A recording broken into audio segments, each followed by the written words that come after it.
Góðir áhrendur, velkomnir í þátt númer 120 af sjónvarslausum 50. Það önnur mönnun hér í hljóðverin í dag heldur en alla jafna. Sigmundur Davíð Gunnlaugsson, hann í afmælisferð eftir að hafa orðið 50 á miðvikudaginn. Við sitjum hér í stúdíóinu, ég og Sigurður Már Jónsson, blaðamaður og rithöfundur, og ætlum aðeins að fara yfir tvær bækur sem að Sigurður Már gaf út, annars vegar í tengslu við Icesave-slægin og hins vegar í tengslu við uppgjör við afnám haftana og svona sitthvað fleira þjóðmálin og fleira slíkt. En fyrst langar mig nú til að segja til hamingju með afmælið, kæri Sigmundur Davíð, og en replacement dagsins, það ekki af ódýrari gerðinni. Velkomin til mín, Sigurður Már. Já, takk, og takk kærlega fyrir að bjóða mér. Það gaman að rifja upp, sko, það var Sigmundur, ef ég skil rétt, einhvers staðar meðal menningaþjóða, fornra menningaþjóða, gerir ég ráð fyrir. Jú. Og örugglega að kíkja á fagurfræði og meta umhverfi sitt þeim augum. En ég man vel eftir fertugsafmælinu hans, sem var haldið einmitt í viðeigandi húsækjunum, Listasafni Íslands. Já, alveg rétt. Það var mjög glæsileg veisla, öllu var boðið. Og það var náttúrulega fullt út úr dyrum og gríðarleg stemming, ef ég manið það rétt. Já, það var mjög vel hefnað, alveg virkilega vel. Og við sjáum nú þangað til þess hús, hérna úr nýja stúdíón okkar. Já. Og en Sigurður Már sér sko sennilega á mér hversu órólegur ég því að það svona framfarir eru mér ekki eðlislægar í svona tæknilegu tilliti. Og hér sit ég með sko nýjan mixer fyrir frá mig sem með alls konar ljósum og tökkum sem ég hef engan skilning á. Þannig að ég bara vona að all þessi ljós og all þessi takkar skili hljóðinu frá okkur í loftið að upptökunni í lokinni. Já, við erum bjartsýnismenn. Ég hef ekkert annað að vinna með okkur á núna. En hvernig finnst þér svona pólitíska umhverfið nú stundir? Hvernig finnst þér ríkisstjórnin fara af stað? Já, þetta svo vanalega athyglisverðir tímar. Sko, við vitum það í stjórnmálum eiginlega kannski aldrei neitt ástand sem kallast eðlilegt eða normal eða eitthvað fyrirséð.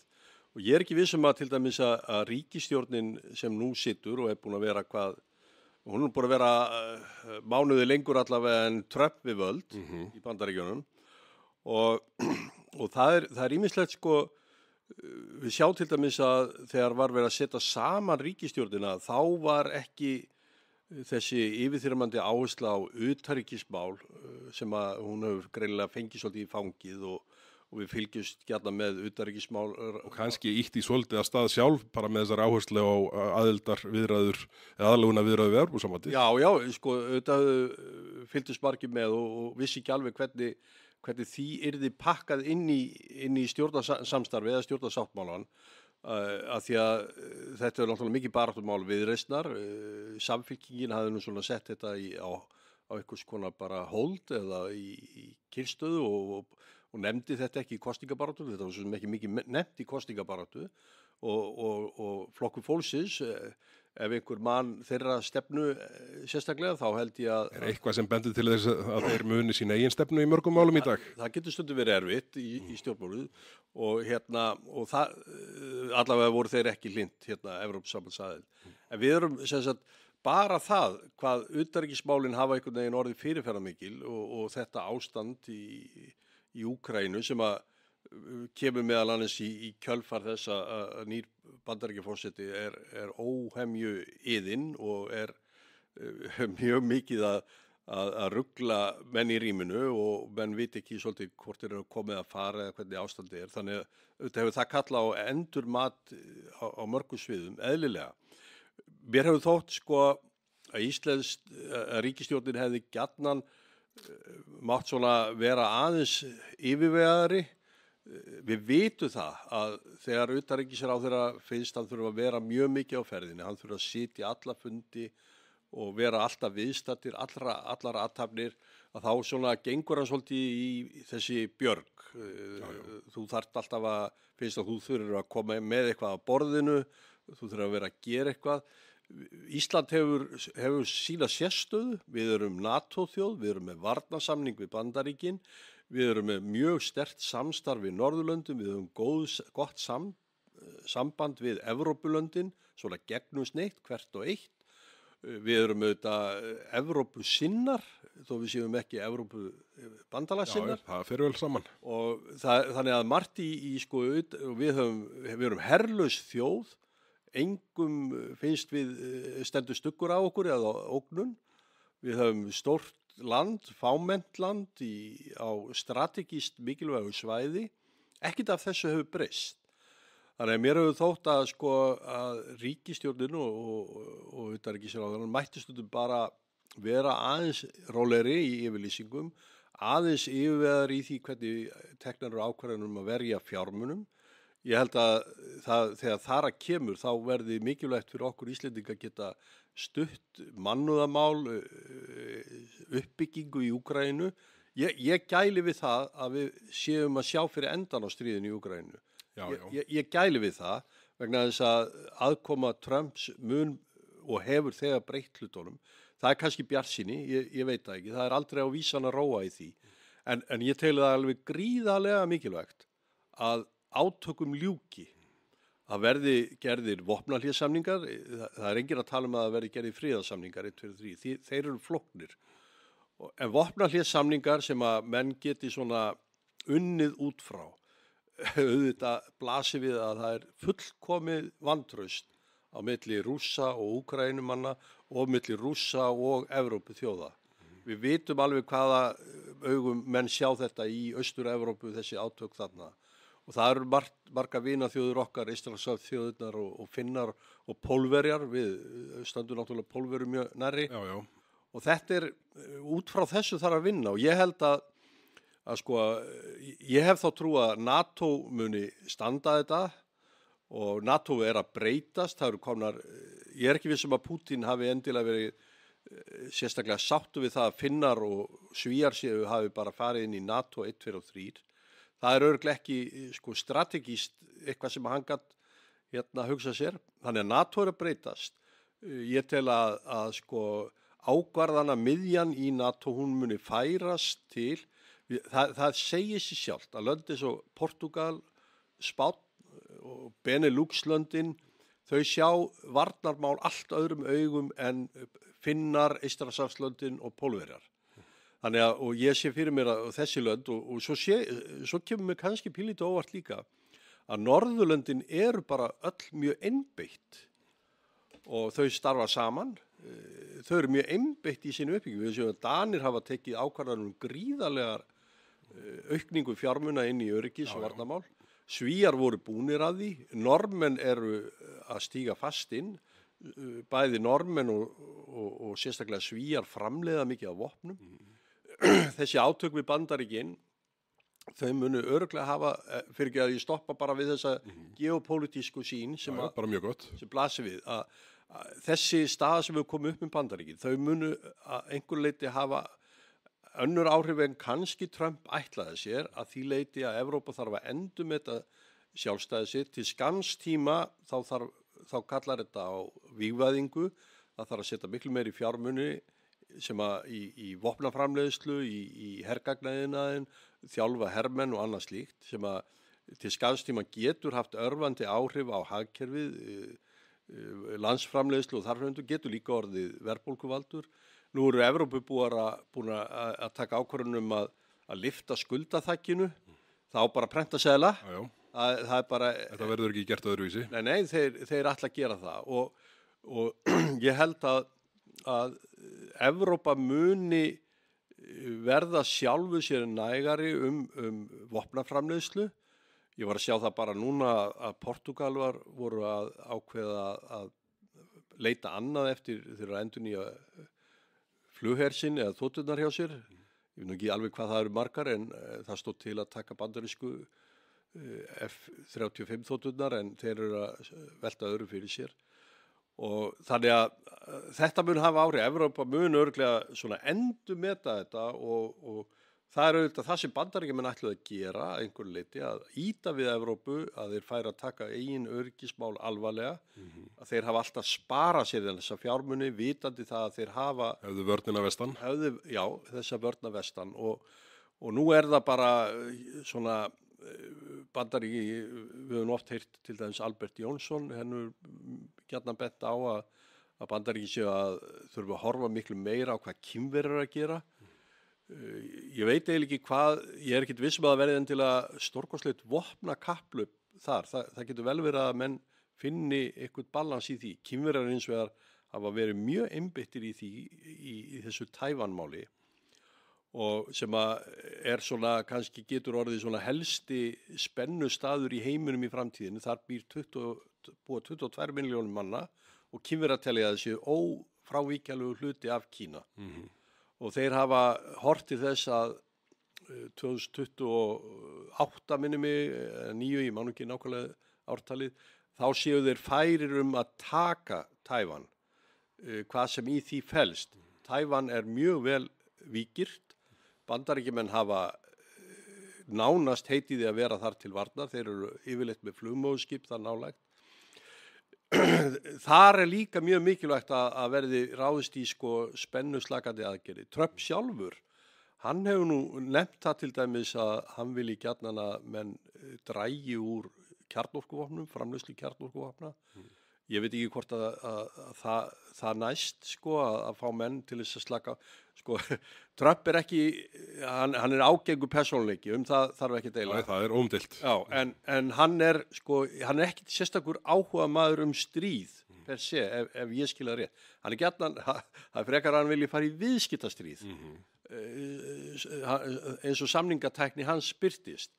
En ég held að, ef við fáum, ég var nú að gæla við varum búin að fá kannski laust þarna niður í Miðausturlöndum sem að fælist í því að vopnuðum átökum sé lokið þar. Það er mjög óstöðugt ástand og því miður virðist Sýrland enn vera óstöðugt. Þar eru að koma mjög hræðilega fréttur um hjaðningavíg og dráp á alavítum, kristnu fólki og drúsum og Ísraelsmenn þeir stíga inn í þetta. En þarna var maður að gæla við að þetta yrði orðið svona ekki opið átök. Það er gríðarlega mikilvægt, það sé ekki opið stríð eða opið átök í gangi. Þannig ef það hefði tekist að loka bæði á Gazasvæðinu og Úkraínu, þannig að menn var ekki að berjast, heldur væri bara þrátta við samningaborðið. Það myndi telja mikinn áfang ef það næðist. Já, maður nú vonar að það styttist í að það veri staðan, þó að allt óvissan sé mikil en þá. Já, það er það.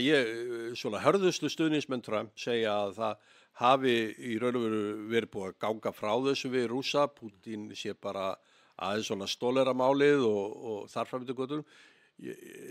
Bara til þess að líti ekki út fyrir að Trump sé bara með þetta allt saman, en í raun sé búið að klára það. Ég veit það ekki, ég vona að það sé satt að það náist að ljúka stríðinu vegna þess að þetta er hörmuleg átök og stríð það má aldrei gleyma því að þau eru kaotísk og hafa gríðarlegar hörmungar í för með sér bæði fyrir þá sem eru beinið þáttakendur og þá sem eru líka baka til eða lenda inn í miðju stríðsi sem almenni borgarar. Já, akkurat. Þannig að ef það tækist, það teldi ég mikinn áfanga. En þú byrjaði nú að spyrja stjórnmálaástandi hér heima og þetta var svona, eins og segi, þetta skiptir auðvitað miklu máli í því samhengi sömuleiðis. Þetta fekk ríkisstjórnin í fangi. Síðan kaus hún sjálf að koma, ég held að það átti að vera svolítið útspil hjá henni að koma með þessar óska eftir hagræðingatillögum og ráðast í það. Og ég sjálfur sér bara fagnaði því að gera það, þó maður sæi alveg að þetta var náttúrulega svona einhver tilraun svona að gera það. En hefur það ekki aðeins snúist í höndunum á Kristrúnu þessi tilraun, því að ég nefnilega ég gerði engar athugasemdir við að það er kallað eftir sjónarmiðum almennings, en almenningur á þetta engan möguleika á að grafa sig ofan í svona djúp kjarna, svona rekstur og sóunar eftir atvikum í ríkiskerfinu og mér þótti svona vant á svona einhverja pólitíska leiðbenningu það hvar ríkisstjórnin segi fyrir sér að stíga inn. Já, ég held að sumt var bara allt í lagi sem kom þetta frá þeim en auðvitað var þetta hlaðið, það er aldrei kostuleg, það er náttúrulega svolítið ítt yfir á næsta kjörtímabil eins og samgönguframkvæmdirnar. Já, og vera að gera slíkt og ég held að allir viti að það er mikið tækifæri til þess að spara í ríkisrekstri og ætti að vera svona viðvarandi áskorun að gera það.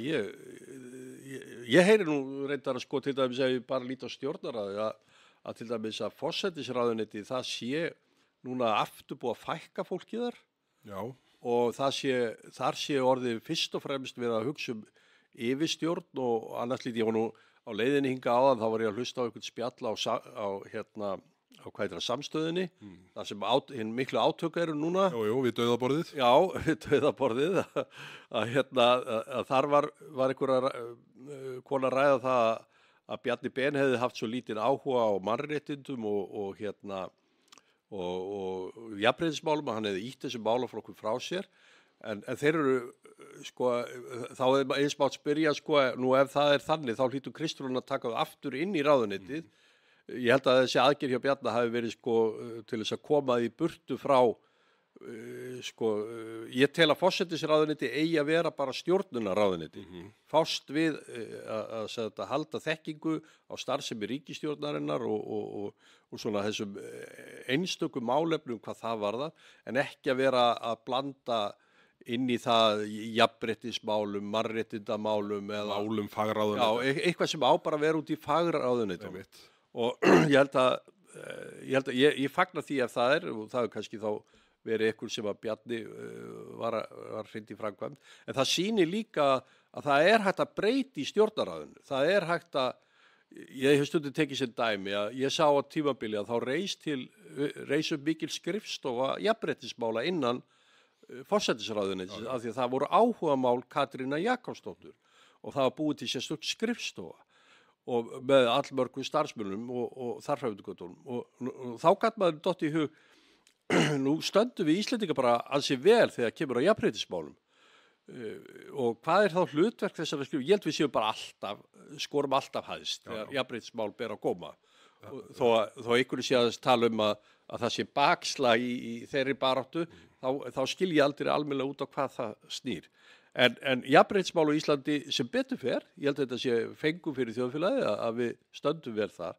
En ég sé ekki endilega sko í hinnum takmörkuðu fjármunum almennings að það sé rétt að setja rosalega mikla fjármuni í það og svona skrifstofa, hún kannski meira og minna bara ferðast til útland og kynna fyrir útlendingu hvað gengur vel í jafnréttismálum á Íslandi. Já, akkurat.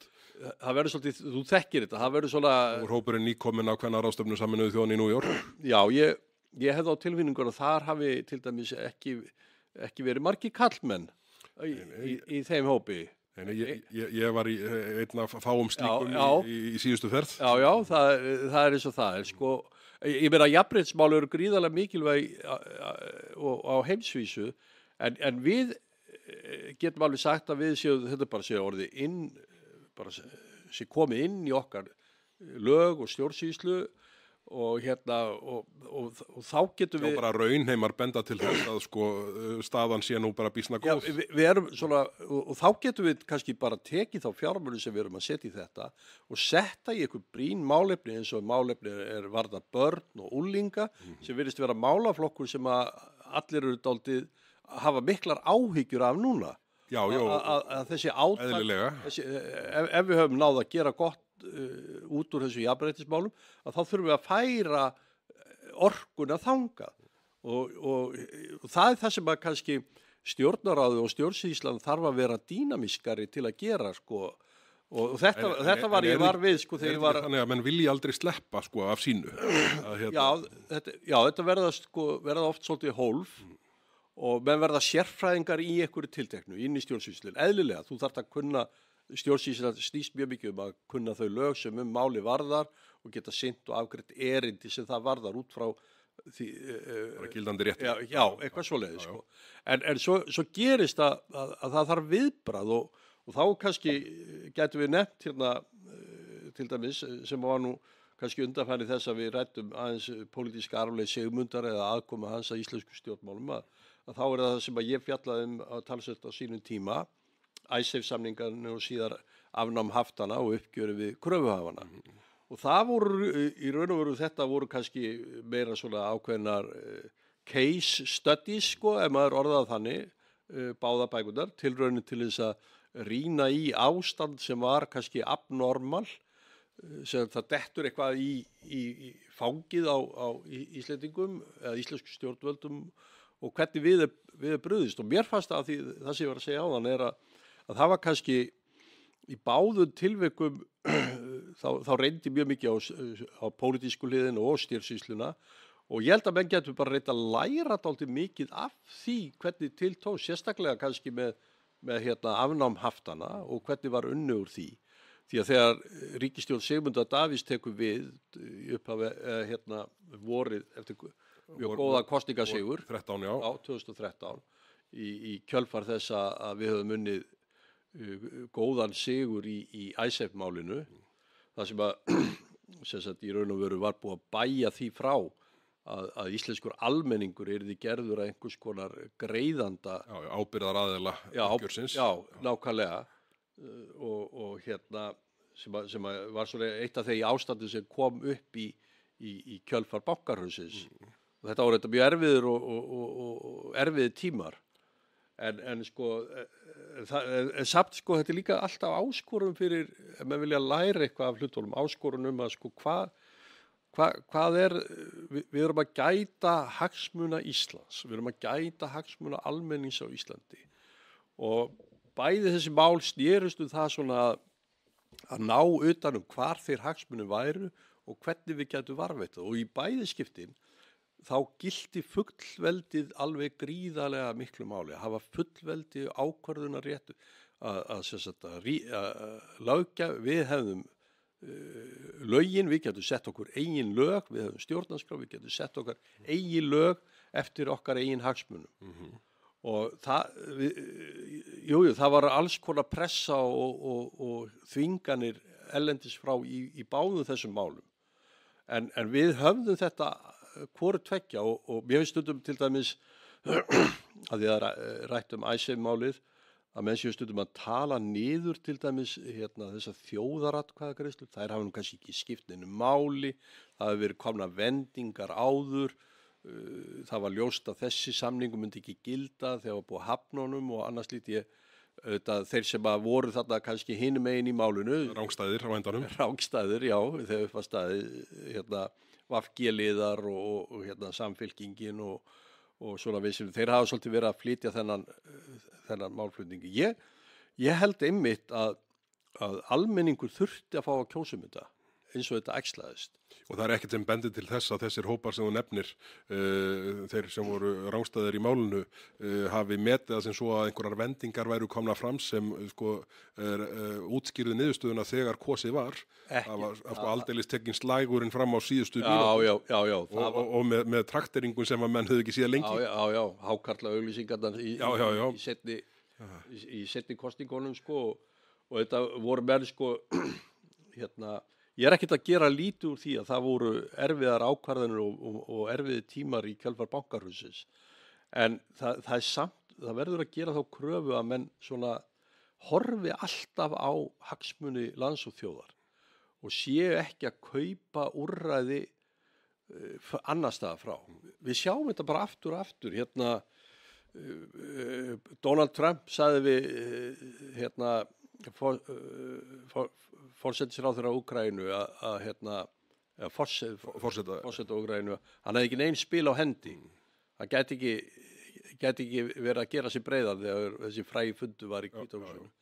Það er kannski að hluta til rétt en við höfum alltaf hann er náttúrulega mjög kreppli stöð vegna þess að það er árás á hans eigin þjóð það er óvinveittur herinn í landinu það vonum sem betur fer ekki hér þó að væru ýmsir óvinveittir sendimenn inn í landinu. En fullveldi skiptir miklu máli og svo ég takk sér dæmi að á þessum tíma þegar atkvæðagreiðslurnar voru þá gegndi ég nú trúnaðarstörfum hjá Blaðamannafélagi Íslands og var að fara stundum það kom fyrir 2-3 skipti ég fór á ráðstefnur erlendis og ég man í kjölfari á sérstaklega fyrir atkvæðagreiðslunni hvað menn voru hissa vegna þess að þá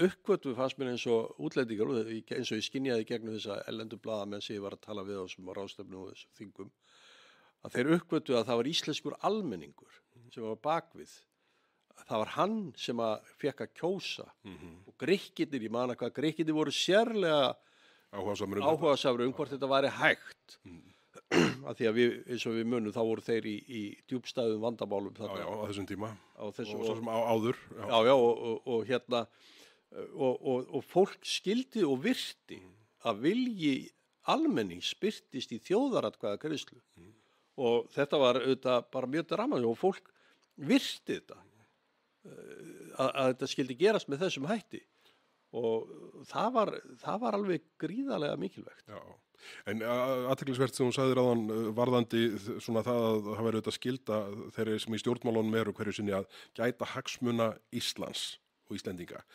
Það nú svona það sem að mér þótti daldið svona skín í gegn á köflum að minnstakosti í ICEF-málinu að það svona, það hentaði ekki endilega svona narratífi þeirra sem fóru með stjórnina þá stundir að þetta gengi allt okkur sem mest í hag því að það voru þetta önnur sjónamið sem að voru þarna undirliggjandi. Ég maður svona grunar að Vinstri græna og kannski Steingrímur J hafi dreymt að hengja þennan millu steinum háls sjálfstæðisflokksins þannig að flokkurinn þetta burðast með hann ókomna tíð og síðan var Jóhanna að horfa í átt að Evrópusambandinu og það var ekkit sérstaklega sko hliðholt hagsmunum þeirra út frá hverju forsendunni sem valin að vel rættist úr málinu hvað hagsmun okkar varðar. Nei. Og þetta svona það sem ég óttast aðeins að geti verið að stefna í nú stundir bara með þennan mikla óvænta fókus á að koma aðlögunarferlin aftur á stað við Evrópusambandið að við finnum okkur að einhverjum marki á þeim stað að svona það verði hvatar sem eru kannski ekki alveg þeir heppilegustu sem að ríkisstjórnin stendur frammi fyrir, allavega hluti.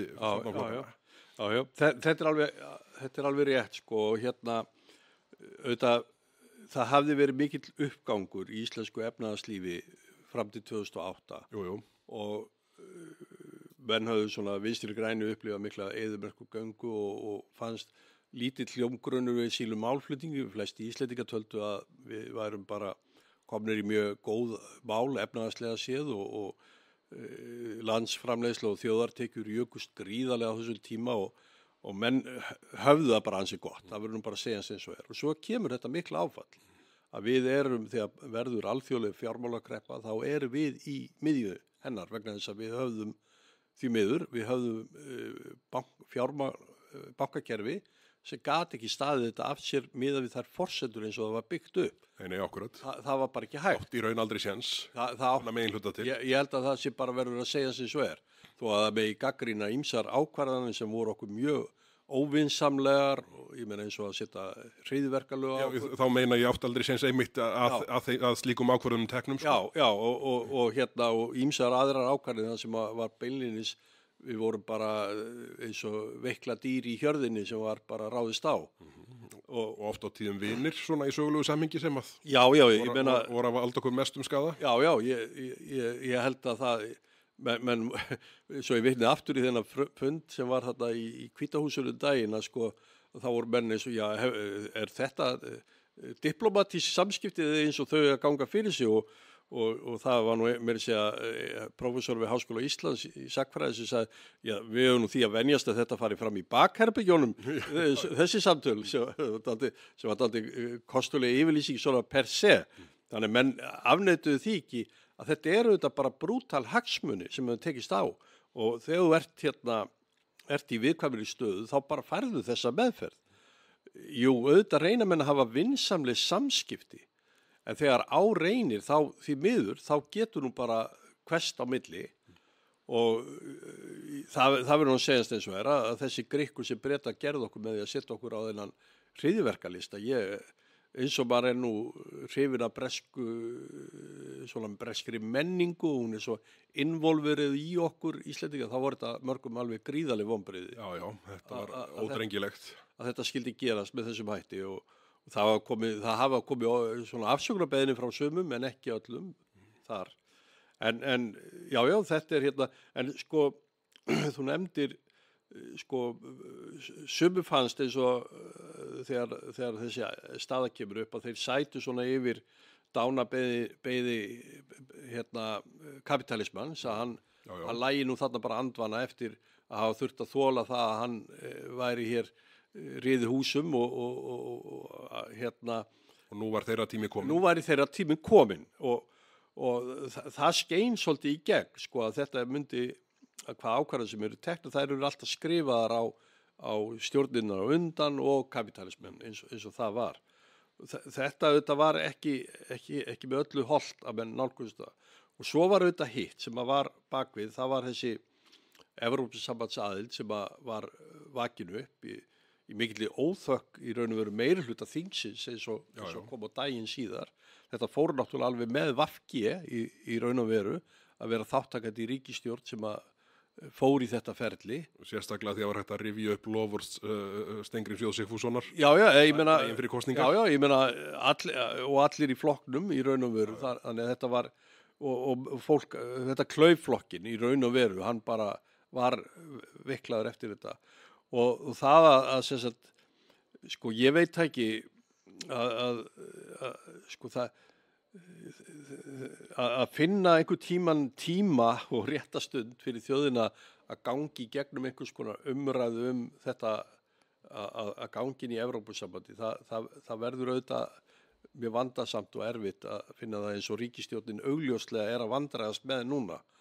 Ég meina þetta steig Dagur B. Eggertsson allt í hennu fram núna og taldi einmitt eins og var þá að sko einhver afbrigðilegheit í útlöndum kölluð á það að við Íslendingar færu að taka þessar örlagaríku ákvörðunum framtíð okkar og að hann vildi bara ganga beint inn í þetta. Alveg óskiljanlega nálgun og ég vil nú segja Kristrúnu Frostadóttur til hróss að hún svona slóð það nú svona heldur. Já, hún gerði það og hérna á þess að við almennilega vitum þó hvernig hún sér þetta fyrir sér, kannski bara Ég á, sko, ef við tökum smá út úr, ég á erfitt með að sjá hvernig ríkisstjórnin ætlar að koma þessu inn í dagskrá næstu 4 ára. Ætlar að kjósa, það ekki vinsælt örugglega að fara að kjósa þetta á næsta ári samhliða sveitarstjórnarkosningum. Það dregur athygli frá þeim og sveitarstjórnarmenn yrðu ekki hrifnir. Árið þar á eftir, ég skal ekki segja hvort að þá ertu náttúrulega komið nálægt kosningum sko og maður veit ekkert bara hvað verður eftir af þeirri einingu sem í ríkisstjórninni núna sko. Ætli Viðreisn klofnið þá frá Viðreisn ef að þau standa ekki við þjóðaratkvæðagreiðslu. Það var nú hérna svona upptakturinn að klofningnum frá Sjálfstæðisflokknum. Já, það var þessi miklu svik sem átti að hafa á sér stað þá og hérna sem að var kannski svona einhver óraunsæi en það alltaf talað þetta og menn nálgast þetta alltaf og sama tíma sko ég heyri það. Getur verið að sko Þorgerður Katrín og Dagur séu þá hreinlega með í sínum huga að íta þessu fram á bara hausti 2025, núna næsta haust, með það í huga að blasi við að gera í kringum sveitarstjórnarkosningar ómögulegt, að bara þau treysti sér ekki til þess að koma þessu á árið 27 eins og uppvarlagt með í stjórnarsáttmálanum. Já, þá yrðu þau vantarlega að koma einhverju frumvarp í gegnum bara það núna. Á þessu þingi. Já.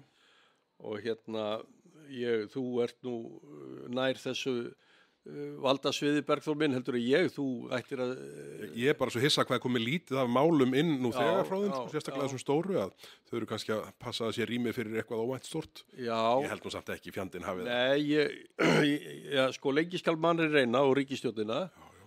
Ég efast þó það en svo sér maður sko að það nú samt, ég finn mikið titring til dæmis í sjávarútveginum og í raun og veru í ferðaþjónustunni líka, hérna forstjóri Icelandair, hann tók mjög hart til orða varðandi fyrirhugaða skattlegningu á ferðaþjónustuna. Og við sjáum hvað áhrifin koma fljótt fram eins og til dæmis varðandi bara skemmtiferðaskipin núna út af gjaldtökunni sem var innleidd undir lok síðast árs. Já, bara sko óskynsamlegar aðferðir.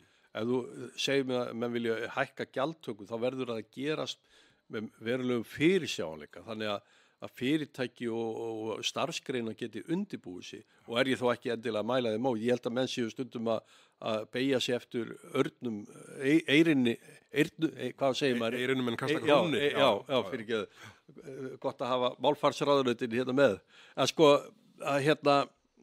þannig að það ekki skynsamlegt en ég heyri það í sjávarútveginum og hann hefur bara miklar áhyggjur af því hvað vangaveltur hvernig ég að auka auðlindagjöld og skattlagningu þar og vegna þess að sjávarútvegurinn á bara við talsverða erfiðleika að etja núna, hann búin að missa Loðnubrestur enn eitt árið. enn eitt árið með gríðarlegar fjárfestingar þar á bakvið og síðan hafa menn áhyggjur að því bara þorskurinn, nýtingin og honum sé að detta niður, hann hafi ekki nógu æti í sjónum, við sjáum það þessar kraftmiklu umræðu sem allt hérna rísu upp sko hvað hvalirnir að borða. Afránið, já.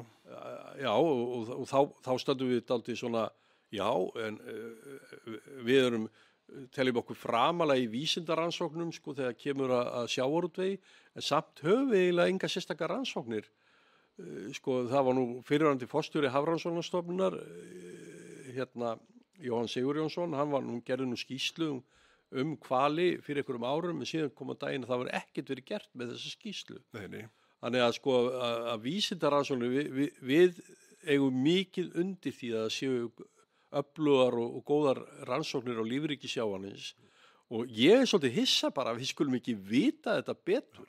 Snorri Másson fór í ágæta fyrirspurn á Þorgerði Katrínu núna síðasta mánudag. Já. Þar sem hann spurði mitt út í svona afstöðu hennar til hvalveiða almennt og sérstaklega varðandi sko rannsóknir á hnúfubakknum og afráni hans. Já. Og Þorgerður fór eins og köttur í kringum heitan graut í svörum sínum en það er auðvitað þannig að hún álítur væntanlega allt varðar mögulega hvalveiðar risastórt vandamál gagnvart áhugamáli Viðreisnar aðlögun að Evrópusambandinu. Já, og það talandi það, þá heyri ég það úr sjávarútveginum. Hann veltiði fyrir sér er sko þessi vilji til þess að auka skattlagningu núna á sjávarútveginn, tengist það eitthvað sko vegna þess að sjávarútvegurinn verður alltaf mjög erfiður kafli í aðlöguna viðræðunum, ekki samninga við vitum það. Aðlöguna viðræðunum. Við fáum kannski aðlöguna tíma en við getum aldrei breytt stefnu svona eins og með flugskattana. Já, við getum aldrei breytt stefnu Evrópusambandsins, þannig að menn að velta við sér býtu er þetta bara tengist þetta að menn vilji bara vegna þess að í þessum tillögum eru mjög undarlegar pælingar eins og ef ég skilja rétt eins og þetta hefur verið kynnt hagsmunaaðilum nú þegar fyrir utan það þessi undarlega ákvörðun með strandveiðarnar sem að ganga heldur ekki upp vegna þess að þú þarft að fara að taka frá öðrum sem eiga veiðiheimildir. Maður sér það ekki gerast öðruvísi. Nei og ég skil ekki þessa upphafningu mér finnst allt í lagi að menn dóli á sínum bátum á sínum frítíma sko en það er ekki endilega þar með sagt að þeir hafi sko eitthvað sérstök atvinnuréttindi þar að lútandi, þeir geti farið og náðu sér í soðið eitthvað þar fram til göttum, en þegar menn eru að svona þetta mikið af þessu fólki sem kannski hefur aðra vinnu og að gera þetta jafnvel í ellinni og það eru bátar í þessu sem eru beinlínis hættulegir og varasamir og einhver sagði nú við mig að ef þetta nær fram að ganga þá munum sko bara hvert einasta baðkar vera sett á flot sko til að ná í fisk. Þannig að þetta eru áhyggjefni. Og sko það er eiginlega harðasta gagnrýnin á fyrirkomulagið auðvitað að nýliðunar áformin þau hafa algjörlega mistekist með strandveiðinálguninni. Já, ég meina það vita það allir. Þetta ég skil alveg það að menn beri þann draumi í brjósti sér að fá að sigla út á vorkvöldin fögur út ég skil það bara mjög velverandi fyrsti landkrabbin í móðurættinni minni sko. Eða móðurfjölskyldunni. Já, en það við erum bara í breyttu veruleika og það verður bara að menn verður þá bara að finna þessu áhugamáli sínu einhvern annan farveg heldur en þetta og vegna þess að við erum bara í viðkvæmri stöðu með okkar fiskveiðistjórnunarkerfi og við erum kannski bara það eru eiginlega engar aðra þjóðir sem að reka fiskveiðar með jafn arðbærum hætti og við og án nokkra ríkistuðning. Nei, það er óumdeilt. En heldur þá að sko að Kristrún og Þorgerður sé í þessari vegferð sinni með þessum hótandi hækkandi gjöldum, verulegri hækkun og svona uppstokkun á ýmsum sviðum, smá Trump samningataktík í þeim að svona sjokkera hagaðilina og annarkvort gera menn þá jákvæðir í gagnvart því að renna inn í Evrópusambandið eða þá að fagna því að vera landir aðeins með aðeins minni þunga en í stemdi. Já, þetta nú athyglisvert hjá þér Berg og þú ert hérna, þú skilur nú betur refskák stjórnmáluna heldur við sem eru kannski, sko þetta gæti bara vel verið svona að það sé verið að ná sér í einhver prik eða þetta sé einhver taktík sem við spilum með þessum hætti. Allavega lítur þetta ekki skynsalega út, sko bara gagnvart starfsgreininni. Þannig að eins og fórustu með þessara flokka tjá sig Trump þá virðist þetta teki beint út úr playbookinni hans. Já. En sko Viðreisn hefur haft einhverja hugmyndur að það eigi að setja sko eitthvað samræmt auðlindagjald á alla greinar. Já. Og þeir eru, ég veit ekki hvort þetta er einhver birtingamynd sem bæði það sem að ferðaþjónustan er þá að sjá og aðrir og þetta sé einhver birtingamynd þess og ég held að ég upplýði hann bara þannig að eins og fyrirkomulagi hefur verið með auðlindagjald að það er bara orðið þokkalegu sátt það eins og það hefur verið. Þetta er 33% framlegð upp úr sjó. Mér finnst alltaf svo furðuleg umræðan hvað þetta sé flókið. Já. Menn tækir sér bara klukkutími að setja sig inn í þetta, þá er þetta ekkert flókið. Nei, skattlagningin kemur, hún getur náttúrulega aldrei komið annar staðar en á það sem auðlindin fiskur upp úr sjó og og þetta hefur birst með þessum hætti, þetta er þriðjungur af verðmæti upp úr sjó sem er tekið í afkomunni. Já, afkomunni og þættir sumum bara ærið.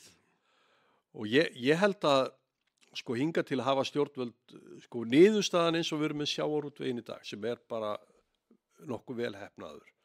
Við erum með öflugan sjávarútveg sem bara ég vildi svo til að ég fór með manni frá Philips sem var hér gestur og ég kynntist aðeins sem var í samskiptu við, fór með honum á sjávarútvegssýninguna í Kópavogi í haust og hann hefur aðeins haft aðkomu að sjávarútvegi þar.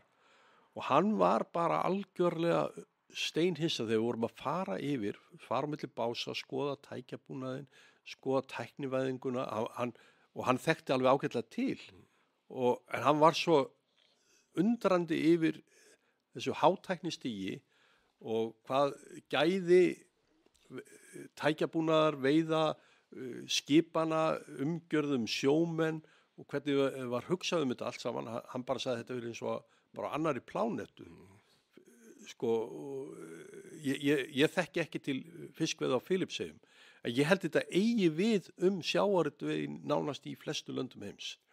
Að Ísland stendur þarna nánast, og ég leiði mér bara fullir það, fremst á sviði þar. Já. Hvernig getur mönnum þetta í hug að fara að hætta einhverju til þar? Er menn orðið rólegri þá núna að því að þeir upplifa það að sjávarútvegurinn sé ekki eins þjóðhagslega mikilvægur og hann var áður, að því að það séu hvaðan einhver aðra starfsgreina sem að afli okkur tekna. Engin veit hvað áttuðu fyrir mistöfur. Já, nákvæmlega. Og sjávarútvegurinn, hann býr bara við gríðarlega samkeppni á markaðsforsendum, sem að selja vörurnar. Það er ekki hlaupið að því að koma vörum inn í stórmarkaði. Við erum að reyna að selja fisk í dag. Erum við ekki að selja rétt 98% þess fisks sem við veiðum úr landi? Jú, og höfum náð gríðarlegri nýtingu á hráefninu. Ef menn verður að horfa á umhverfisþáttinn og horfa til nýtingarinnar sem hlýtur alltaf að vera lykilatriði, þá erum við bara, sko, það er engin nálægt okkur. Og við höfum fylgst með til dæmis áhugaverðu starfi Þórs Sigfússonar sem að setja upp svona sjávarklassa og meðal annars að þá miðla þessari íslensku þekkingu að hann telur að við getum sko nýtt allan fiskinn og hann segir að þetta sé bara eins besta þegar hann að koma mönnum á óvart í útlöndum og kynna íslensk sjávar þá rekið þau í vörðurnar þegar þeir heyri þetta. Og þarna við, sko, þetta eru viðfáðsefnin, þetta það sem sjávarútvegurinn fást við. Hann er að bæta hráefni, hann er að bæta nýtingu hráefnis, hann er að bæta, orkunýtingu, skipinu alltaf verða hagkvæmari og nota minna eldsneyti við að afla hráefnis, þar hefur dottið verulega niður eldsneytisnotkun.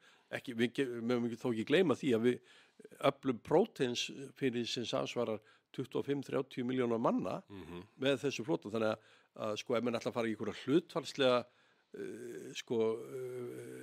útreikninga hvað það var þá verður að horfa til þess. Þannig að ég segi bara sko það er svona nánast ákall á ríkisstjórnina að fara sér varlega vegna þess að ég skil ekki heldur sko ef þetta er til dæmis Viðreisn sem að vill gera þetta svona, þá verða þau bara að koma fram og útskýra þetta betur. Hvað er það, hvernig sjáu þetta fyrir sér? Og hvað var, ég var að hlusta á, ég heyrði fréttir af því, þú þekkir nú betur til í sölum þingsins að atvinnuvegaráðherra var að kynna einhverjum frumvörpum auki gagnsæi sem þýddi það að hjón væri skilgrein sem tengdir aðilar og hvað relevans hefur það? Það fylgdi aldrei fréttinni, hvað máli skiptir það? Er eitthvað óljóst hver á hvað eða hver tengis hvaða fyrirtæki? Sko, ég nefnilega tel að þetta væri bara verslunarskólanemi með Excel gæti fundið út úr þessu gegnum gögn í fyrirtækjaskrá að megin hluta til svona 1-2 dögum. En ég hef á tilfinninguna að þetta sé einhverju marki svona hugsa til þess að svona íta undir tilfinningu ógegnsæi svo eftir atvikum mögulegra spillingar og þar fram til göttunum sem að er svona leið til að teikna upp leiktjöld sem eru kannski ekki alveg sanngjörn. En þetta er nefnilega á fleiri sviðum það sem við erum í farabroddi sem að virðist vera gert í því að annarkvort skapa óvissuð að tala geiran niður, sjáum það sem við farabroddi í sjávarútvegi og nýtingu og verðmætasköpun, loftslagsmálin það sem við erum fremst í heimi í raun hvað árangur varðar. Þar er sko við erum komin þangað það er bara mjög erfitt sem enginn getur látið sér dreymum að komast. Akkurat og við sko stöndum hér eða ekki við fulltrúar stjórnvalda standa hér dagana langa og garga hér sé allt í hersöndum ómögulegt og þess vegna eigum að undirgangast þessi furðuregluverk þjóða sem að sko komast ekki námundan við það að vera með tærnar þar sem við erum með hælana. Sömuleiðis að því að við nefndum jafnréttismálin hérna áðan þar sem við erum í fyrsta sæti alltaf. Það er eins og að sé sérstaklega gert í því að tala niður árangurinn sem náðst hefur. Hvað ætli skýrið þetta? Vandamönnum vandamál? Já, eða þá að sumir kannski vilja bara ekki yfirgefa þær vígstöðar þar sem þeir hafa grafið sér niður. Og þekkja til, já. Þekkja til. Og þá erum við aftur farið að tala sko svolítið kerfið sko, eða stjórnsýsluna sem að þá kannski að ég held að sko ég man nú að gamall samstarfsmaður og góður vinur Héðinn Unnsteinsson, hann var nú gjarnan að sko gagnrýna svona þetta sílóa hugsun stjórnkerfisins, það sem að menn væri bara í tilteknum sílóum sko og það sem gerist fyrir utan sílóið skipti ekki neinu máli. Og þetta sást í kringum bankahrunið þar sem að ein ríkisstjórn hafði alveg gríðarlega mikið að gera en í raun og veru ekkert hjá öðrum. Og þetta var kannski að sumu leyti líka í kringum COVID að þá var bara vegna lokuna þá var bara ekkert að gera hjá sumum ríkisstofnunum eða sumum stjórnsýslueiningum ríkisins. Akkurat. Á meðan aðrar höfðu rosalega mikið að gera. Og þetta er svolítið vandinn sko auðvitað snýst þetta sérfræðiþekking og það er mikil þekking og ég hef mörgulega mikla trú á fólki innan stjórnsýslunar. En ég held að það þurfi að skapa því aðstæður og betri umgjörð þannig að menn geti unnið dýnamískara, fært sér til og þar fram til göttur og að því að við vorum aðeins að ræða til dæmis afnám haftana og þá breytingu og það uppgjör sem var við kröfuhafana að sko þá í raun og veru og það var kannski ráð Sigmundar Davíðs og í fullri sátt inn í ríkisstjórnina það voru sóttir menn út fyrir stjórnkerfi til þess að hafa hönd í bakka með þessu. Það sko, eins og Seðlabankinn, það er mikið sérfræði kunnátta til í Seðlabankanum og það er mikið af fólki sem starfar í Seðlabankanum. En þeir höfðu þetta haft þessi gjaldeyrishöft í höndunum í 5 ár og þetta uppgjör við kröfuhafana sem að byggðust nú oft á því að menn voru ekki að horfa heldur á réttu þættina, menn voru kannski uppteknir af þessu jöklabréfamálum en horfðu ekki á skuldabrefa, þá sem hefðu keypt skuldabréfin. Og greiðslujöfnuðin. Já, og svo voru þessi slitabú bankana sem voru svona furðulegar einingar. Við heyrðum allt í af nýrri tegund ofurlaunafólks í samfélaginu og þar var auðvitað freistnivandi þess fólks, það vildi auðvitað ekkert að ljúka þessu. Þetta voru kannski stæðstu þrotabú bara Íslandssögunar og út fyrir landsteinana. Menn vildi ekki missa vandamáli sitt. Nei, og eignir, ég man nú eftir í Galata þegar maður var nú í blaðamennskunni stundum að fjalla gjaldþrot og þrotabúa, þá voru ekki alltaf miklar eignir í þrotabúunum og menn hentu nú gaman að því að skiptastjórar, þeir rækju þrotabúuna meðan enn væri til peningur í búinu. Já, akkurat. Þetta er nú örugglega ekki sanngjarnt að segja þetta. Skulum ekki afskrifa þetta samt. Þetta heyrir maður enn þann dag í dag. Já. Og þetta er bara svolítið freistnivandi vegna þess að skiptastjóri, hann hefur svolítið frjálsar hendur, auðvitað hérastómur eða þessi skipan, eiga að hafa eftirlitshlutverk með honum.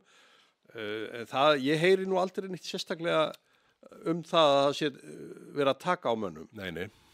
En niðurstaðan var og allt þetta fólk sem er hérna á kápunni á bókinni hjá mér, þetta er fólk sem kom utan að einhverju leyti. Lilja auðvitað hafði verið í Seðlabankanum en hún var komin í verkefnisstjóri inn í forsætisráðuneytið. Á þessum tíma einmitt. Á þessum tíma og síðan er nú farsælir bankamenn í dag, Sigurður Hannesson hjá Samtökum iðnaðarins og Jón Sigur Gesson sem hefur átt farsælar feril og er núna stjórnarformaður Landsbankans. Og annað fólk og þetta skiptir líka máli varðandi hitt verkefni sem var kannski afgreitt þetta strax haustið 2013 sem varðaði leiðréttinguna að þar þurfti í raun og veru að ráðast í mjög óhefðbundna aðgerð til þess að uppfylla það kosningalofvörð sem hafði verið veitt og tókst mjög vel.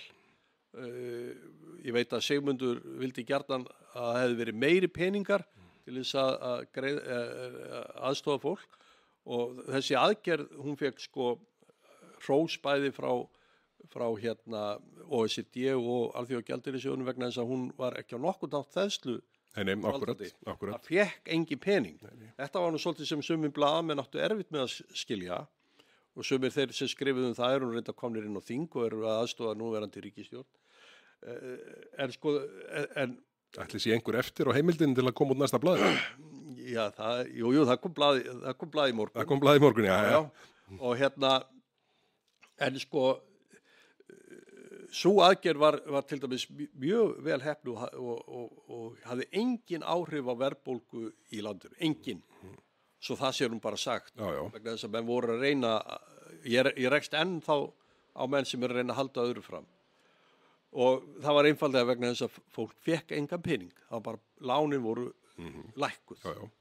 Og ég veit að Sigmundi, hann hefði alveg gjarnan vilja að menn hefði aðeins fengið meiri peninga, en þessi aðgerð til dæmis hún var ekki félagslega aðgerð, þannig að ef menn er að gagnrýna fyrir að hún hafi verið eitthvað út frá einhverju jafnaðarsjónarmiðum eitthvað slíkt, þá var það ekki hugsunin, þá var bara allir þeir sem áttu verðtryggð lán yfir einhvern tiltekinn tíma fengu X. Og það var bara að því þar að baki bjóð svo greining að þeir hefðu setið eftir þegar var verið að aðstoða og breyta lánakjörum ýmissa annað, svo sem þeir sem hefðu tekið gjaldeyrislánin eða annað slíkt, að þeir sem voru með verðtryggð lán yfir þennan tíma, þeir sátu eftir. Þannig að þetta var réttlætisaðgerð. Þetta var ekki félagslega aðgerð, þetta var réttlætisaðgerð. Og mjög mikilvægt að fólk skilji þetta. Og þetta tókst bara mjög vel. Þannig að í framhaldi þess, þá einhentu menn sér í það að reyna að ná tökum á að reyna að losa gjaldeyrisöft í landinu vegna þess að það var vitað að viðskipti efnahagslíf landsins yrði aldrei eðlilegt innan gjaldeyrishafta. Þetta var auðvitað á tímabili höfðu menn vilja bara rífa plásturinn af eða eitthvað slíkt Men enginn treysti sér í það. Þannig er það nú bara. Það var mögulega hægt í augnablik strax í byrjun. Hugsanlega. En svo þrengdi hvað það varðar. Já, og þá hefðu menn þurft að hafa hafa þrek til að þola óp í nokkra vikur því að það hefði ekki alveg á meðan það var að ganga yfir og meðan hugsanlega krónan hefði lagast og við vorum að athuga það. Það er mér minnistætt að ég var á þeim tíma þegar ég var ritstjóri Viðskiptablaðsins. Á þeim tíma sem þetta var mögulegt þá er Samfylkingin ennþá í ríkisstjórn. Já. Þannig að það er nú ekki líklegt að þrekið hafi verið til staðar á þeim bænum þá. Nei. Mér var þá boðið á fund hjá fulltrúum Alþjóðagjaldeyrissjóðsins í húsakynunum bak við stjórnaræði. Það var svo merkilegt að þetta var síðan skrifstofa mín seinna. Já, akkurat. Þetta var mjög hóvar húsakynni þannig í bakhísi fyrir aftan forsætisráðuneytið eða stjórnaræði. Og ég man að ég fer þarna sem ritstjóri Viðskiptablaðsins, þeir vildu svona kynna þá fyrir svona þeim blaðamönnum sem fjölluðu viðskipta efnahagsmál ýmislegt í sinni starfsemi. Og mér var svo minnist að ég var nú eitthvað áhyggjufullur og hvernig þetta yrði nú. Og þeir höfðu enga áhyggjur á Íslandi. Þið hafið öflugar útflutningsgreinar, þið afliðið ykkur gjaldeyris sem hefur auðvitað áhrif á hvernig Gengið þróast. Já. Við höfum komin í lönd það sem er ekki neitt flutt út. Og ég bara, er það mögulegt? Já, það er alveg til, sögðu þeir. Og þannig að sko þeir sögðu, Ísland mun farnast vel. Þetta var strax sko þarna 2010. Já, akkurat. Og þannig að þeir Íslendingar sjálfur hafðu miklu meiri áhyggjur greinlega, auðvitað áttu þeir ekkert undir sem slíkt, nema bara sitt faglega reputation. En allavega þetta var ljóst að sko aðgerð sem þessi, vegna þess að það var náttúrulega svo mikið skekkja, það var svo mikið af fjármunum inni í kerfinu sem engi vissi hvernig myndi leita út eða með hvaða hætti. Þannig að það var ljóst að það yrði að gera þetta með ákveðnum hætti og líka að þarna fælist einstakt tækifæri til þess að lagfæra stöðu ríkissjóðs. Já, sem tókst hreinlega ótrúlega vel. Ég meina það hefur ekki verið viðlíka viðsnýningur efnahagsreiknings nokkurs ríkis í seinni tíma sögu. Nei, það bara og að því leyti þá má segja að við höfum átt fyrir COVID. Já. Hleypti náttúrulega öllu aftur upp í skuld. Jú. En þrátt fyrir það sko skuldar ríkissjóður Íslands mun minna en til dæmis þessi Evrópusambandsland sem að margir vilja nú tengja okkur meira. Sko. En sko ég áhyggjur af því að í næstu alþingiskosningum þá er fólk að fara að kjósa í fyrsta skipti sem er fætt eftir bankahrun. Við erum að vera svona gamlir. Já. Og sko... Þú kornungu maður, Berð. Þakka þér fyrir, þetta var fallega sagt í þér. Og ég er yngri en afmælisbarn vikunnar. Þó ég ná honum í haust. En sko börn sem fæddust eftir bankahrun er að fara að kjósa í næstu alþingiskosningum. Sko, og þess vegna finnst mér svo mikilvægt og tilefni til að rifja upp það Icesave-bókin kemur út þarna 2011 og síðan afnám haftana, samningaraldarna 2020. Sko, síðan hafa bók Svavars Heitins Gestssonar kom út þarna hausti 24 og það eru svona nokkrar til sem hafa verið skrifaðar. Hvernig finnst þér svona sögunni hafa verið haldið til haga í þessum efnum, svona í því ljósi að maður er enn að sjá furðuskrif og furðuviðtöl, það sem er bara eins og fólk sé bara einhverjum sko hliðstæðum eigin veruleika, varðandi þessi mál. Það er kostilega ágætt að nefna þetta sko, af sérverðsku minni þá hef ég frá upphæfið frá því bókin kom út, haldið út í síðu á Facebook. Það sem ég nánast hef samvinskusalega byrt eða allt varðamálið og reynt að koma kannski ábendingum hvað sé rétt og rangt í þeim efnum. Þannig að ég hef haldið, þar má finna öll þessi upplýsingar öll þessi skrif sem hafa komið og auðvitað eins og þú ert að lýsa því sko, auðvitað er menn að reyna sko vinna söguna. Já. Og það er eins og það er sko, auðvitað halda menn út sínu narratífi. En það var til dæmis gríðarlega hátt hlutfall blaðamanna rangstætt á sínum tíma. Já. Það gerir það nú ekki einfaldar að viðhalda henni þannig að svona miðið sér rétt. Já, sko. Og svo er ekki hægt að gagnrýna blaðamenn, það var háskólaelitan öll og stéttarfélög, það var hjörðin meir og minna nema almenningur. Það var svolítið merkilegt, ég man að ég var nú kannski svo heppin að ég þekkti nú ýmsa ágæta lögfræðinga og það er svolítið merkilegt sko að lögfræðingar fannst mér almennt séð taka þann pólinn í hæðina með að segja nei, þetta er lögfræðilegt úrlausnarefni, við höfum bara góðan málstaf, við borgum ekki. Á meðan hagfræðingar nálguðust þetta alltaf út frá sko einhverjum óljósum markmiðum sko svona það sem þeir sá fyrir sér, sem viðskiptakjör í framtíðinni eða velvild eða Töldu virði í því að gefa eftir? Já, þeir nálguðust, þetta var bara svolítið merkilegt sko, ef maður veltir að þessar tvær stéttir, að nálguðust máli bara á mjög ólíkan hátt. Og sem sagt að hagfræðingar eins og birtist náttúrulega í ýmsum þeim ummælum sem að komu frá þeim og þeir töluðu bara mjög fyrir því sko nánast að kissa vöndin, fá bara lána fyrir þessu og skuldbinda sig fyrir þessu. Auðvitað breyttist ýmislegt eins og sumir höfðu talað að þrotabú Landsbankann mundi að einhver leyti eiga fyrir þessu. Það er náttúrulega sko þegar svona hrun verður þá náttúrulega skipti gríðarlega. Það var bruna útsala á sumum eignum í þessu þrotabúum.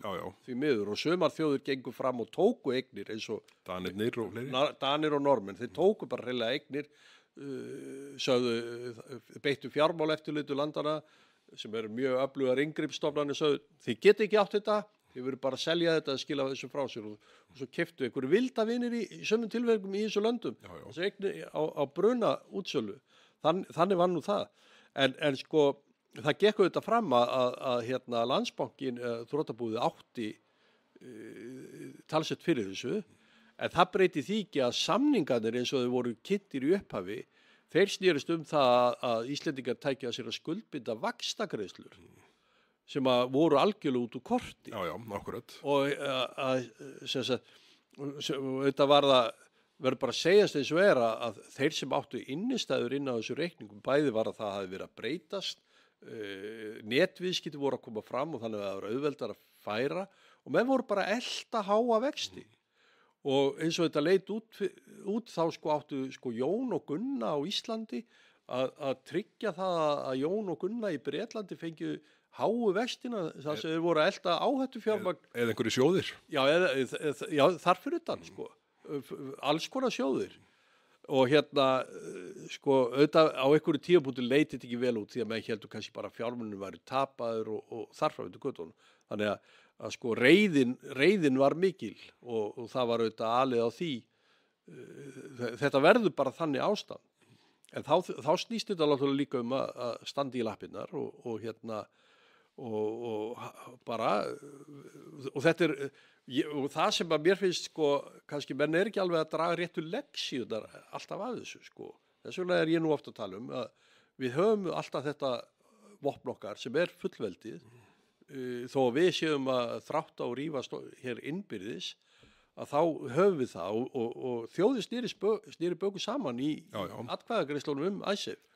Talandi mikilvægi þess að standa í lappirnar, þá afmælisbarn vikunnar, Sigmundur Davíð, hann hefur nú svona reynt að gera fátt annað en það í gegnum ferilinn og í þessum málum tveimur, Icesave og uppgjörinu kröfuhán og leiðréttingin kemur hann inn á milli. Sko, hvernig svona ekki óhætt að segja vel hafi tekist til í snúinni stöðu í öllum tilvikum? Það ekki að segja hana mjög svo og auðvitað við munum alveg sko undir hann svipin til dæmis á Sigmari Guðmundsssyni þáttastjórnanda þá á Ríkisútvarpinu þegar hann bara trúði ekki þegar Sigmundur sagði að það var hægt að lækka lánin og að kröfuhafarnir myndu borga það. Nei. Og hann trúði því ekki og hann fekk náttúrulega þrátt fyrir allt, hann fekk mjög kröftuga sko andspyrnu í öllum fréttaviðtölum í aðdraganda kosninganna 2013 af því að menn töldu að þetta væri bara bull og vitleysa. En fólkið, 25% kjósenda trúðu honum og það myndaðist mjög sterk ríkisstjórn undir hans forystu í framhaldinu og hún þessi ríkisstjórn hafði alveg, sko það dundi margt á honum, alveg endalausir svona einhverjir smá erfiðleikar, sko, sem í stóru myndinni skipta engu sérstöku máli. Hávaði í raun. Hávaði og einhverjir erfiðleikar, einstakra ráðherra og annað slíkt, sko. En í stóru myndinni, og það sem var líka mjög mikilvægt, og að því að Bjarni Ben var nú yfirgefa sviði, ég vil alveg gefa honum kredit fyrir það að baráttumál hjá honum að það náðist jöfnuður í ríkisfjármálin og og hagvöxtur tók verulega við sér. Með gleyma því að til dæmis auðvitað, eftir mikið hrun þá kemur hagvöxtur oft sterkur tilbaka. Bara eins og við sjáum eftir COVID. Já, en það sem gerðist til dæmis árið 2013 var að hagvöxturinn var ekki að koma. Hann hafði verið að hækka á einhverju tímabili en svo bara fór hann að hökta og það var meðal annars bara út af ýmsum stjórnvaldsákvörðunum að bara hagkerfið var ekki að taka við sér. Og það í raun og veru ekki fyrir svo tekur það bara alveg rækilega við sér strax haustið 2013. Já, akkurat. Og við förum að sjá bara umtalsverðan hagvöxt árin á eftir og ríkissjóður gat nota það til þess að meðal annars að ná jöfnuði í rekstri sínum. En var það kannski að hluta til að því að meðvitað eða ómeðvitað þá var það ekki, spilaði ekki með markmiðum forsætisráðherra þess tíma Jóhönnu Sigurðardóttur aðlögun að Evrópusambandinu að það væri að ganga vel í öllu tilliti? Sjáum bara til þeim stöðuna sem sjávarútvegurinn settur í á þessum tíma, þar sem að fjárfesting í rauninni stöðvaðist algjörlega bara vegna óvissu. Já, hann var settur í erfiða stöðu. Það auðvitað, það var svona vantraust auðvitað vorum við enn svolítið skoðuð eftir þetta og við vorum lánshæfismat landsins var enn bjagað og það tók tíma sinna að vinna út úr því. Og svo sjáum við það núna líka. En varð síðan auðvitað sterkar en annars eða orðið í ljósi ákvarðana sem teknar voru. Já, og við höfum alveg ásættalegt lánshæfismat, svona bæðis helstu stofnanir ríkisins eða Landsvirkjun og Landsbankinn og ríkissjóður sjálf. Já. Alveg ágætt og ég held ef við tökum þetta aðeins inn í nútímana því að við byrjuðum á því að ræða kannski stjórnmálaástandi að nú til dæmis hefur það gerst að ég tók nú þátt í svona bara spjallumræðum nú eru Píratar og VG hafa horfið af þingi flokkar sem voru mjög svona neikvæðir gagnvart mörgu hefur áhrif á hagvöxt og efnahagslega framþróun í þjóðfélaginu. Þessi flokka fengu bara hreinlega ekki brautagengi. Nei. Þó að fulltrúar þeirra sé nú enn að birtast sérstaklega í ríkisfjölmiðlum eins og bara ekkert hafi gerst. Já. En það nú kannski önnur saga. En að því leyti að því ég nú bjartsýnismaður eðlisfæri, þá kannski trúi ég að ríkisstjórnin geti hafa hún vilja til þess og sé studd til þess af stjórnarandstöðunni sem að mun veitinni held ég bara gott aðhald, að þá verði hægt að ráðast í framkvæmdi sem skiptir máli. Við auðvitað sjáum við eins og til dæmis setja stopp allt í einu sem kemur á Hvammsvirkjun sem búin að vera í biðstöðu óralengi en skiptir okkur verulegu máli. Ég held að það sé bara góð framkvæmd. Og síðan eru ýmsar framkvæmdi sem eru bara þessi stækkun á Sigölduvirkjun sem þar fáum við 65 megavött í viðbót og síðan framkvæmdir, ég nú engin sérstakur áhuga maður vindmyllur en ég held að það sé allt í lagi að Landsvirkjun geti þróa það konsept eins og þarna á hafinu eins og stendur til. Búrfells og Blöndu á þeim stöðum vegna þess að það er mjög margt sem styður það að ráðast í slíka framkvæmd á þessu stöðum því þar eru orkumannvirki fyrir og raskið á landinu verður miklu minna. Ég sé hins vegar ekki fyrir mér að verði reista 200-300 metra vindmyllur í Dölunum eða annars staðar. Norðurárdal í Borgarfirði, Hvalfirði og blasa við Þingvöllum og þar. Já, ég held að það verði þyngra undir fót. Já. En að því sögðu þá getur verið að sé að skapa skilyrði fyrir því að menn bara horfið, Ísland hefur margt upp á bjóða í atvinnulífinu og við getum áfram sótt fram og bætt hag landsmanna með því að ráðast í skynsamlegar framkvæmdir og nýtt landið með skynsamlegum hætti af varfærni. Við þurfum síðan að taka á mjög mörgum þáttum. Ég hef nú stundum sagt að þó kannski loftslagsmálin séu svona þá þarf að gæta vel að umhverfismálum landsins, bara hreinleika og hollustu. Ég veit að þið miðflokksmenn hafi haft mikinn áhuga á því og tala fyrir því að og það skiptir miklu máli og Þannig að ég held að sko það að þessi mér fannst, ég las það nú pínlítið út úr þessu síðustu kosningum að það var pínlítið verið að hafna ákveðinni tegunda vinstrimennsku. Já, það er bara mjög sterkt í raun, sko. Já, Því að sjáum samfélkingin undir stjórn Kristrúnar hefur reynt að fikra sig eins mikið í hægri átt og hún hefur bara þorað. Sannarlega og einhvern tíma. Og framararnir sem fóru til vinstri, þeir komu nú ekki vel út úr því. Og nákvæmlega. Vinstri grænir og píratar náttúrulega úti og þar hafum til göttunum. Já, og svo erum við komið með eitthvað skora hjaðningavík þarna inn í sósíalistaflokkin sem að... Hver hefði trúað því? Já, hver hefði trúað því? Það er kannski þegar þú kannski ert svolítið að vinna með óanægju, þá færðu óanægju. Já, þetta er byltingin í getur börnin sín. Já, það hefur stundum gerst og en sko mér fannst nefnilega menn ekki vera taka það okkar ágætu álitsgjafar og annað sem voru að rýna í kosningaúrslitin að mér fannst það sko í raun og veru svolítið hægri vera að vinna í þessum kosningum sko eins og við höfum verið að rekja hér og ákveðin höfnun á svona stjórnlyndi stefnu og svona hvað maður að segja öfl sem eru andsnúin viðskiptalífum og efnahagsmálum. Já, þeim var bara hafnað. Þeim var hafnað í raun og veru, þannig að ég, eins og vanalega, ég er bara alltaf bjartsýnn, sko, þó að... Svo horfum við yfir Vonarstrætið og sjáum Ráðhúsin sem er núna í höndum þessar afla. Já, sko, við sjáum oft, sko, sérkennilega pólitíska sviptingar.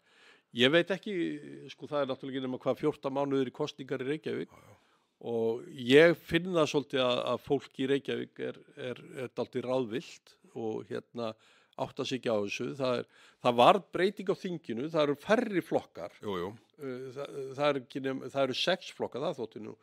Það var mikið einu sinni, meira en menn gáttu séð fyrir sér. Þegar ég var þingfréttari hér einu sinni, þá var fjórflokkurinn pluss 1, þá var borgaraflokkurinn inni. Já, akkurat. Svona, hann gaf svolítið fyrirsagnar, sannarlega, eins og var þá. En sem sagt, ég held, og borginni, sko, hvað voru margir flokkar sem buðu fram í borginni síðast, það var ógrynni.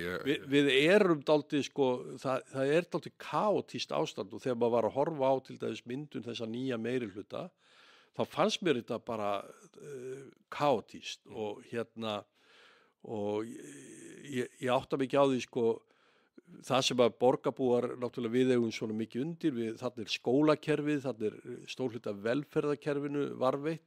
Við viljum að þessi hlutir séu í lagi, okkur finnst að þar hafi margt borið af vegi og sem er svolítið furðulegt í okkar litla samfélagi að við skulum ekki geta forgangsraða rétt, sko, til dæmis í málefnum barna og unglinga, að við séum alltaf einhvern veginn þar langt og eftir. Já, bara sennilega í fáum málaflokkum meir upp á skeri en í þeim akkurat núna. Já, ég meina við erum að hlusta á mjög leiðilegar fá leiðilegar upplýsingar og erfiðar í þessum málum sem að skera inn að beini.